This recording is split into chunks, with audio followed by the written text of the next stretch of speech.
I want to walk through something else with you guys. It's our external cyclone. It comes with our 15, 20, and 30 kilo machines standard right off the bat, included in the price.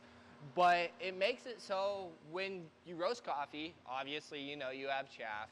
It collects everything in this bucket down here, which is super easy to pull out, open up, and just go dump in the trash can. Without an external cyclone, you're just blowing, essentially, it's almost like a peanut skin into the air, and that's where you're gonna have a lot of neighbors frustrated with you because you're constantly making a mess over the parking lot.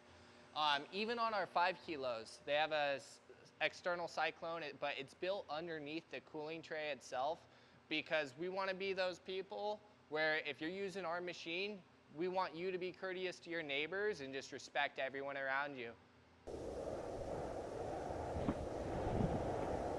Proudly made in the USA.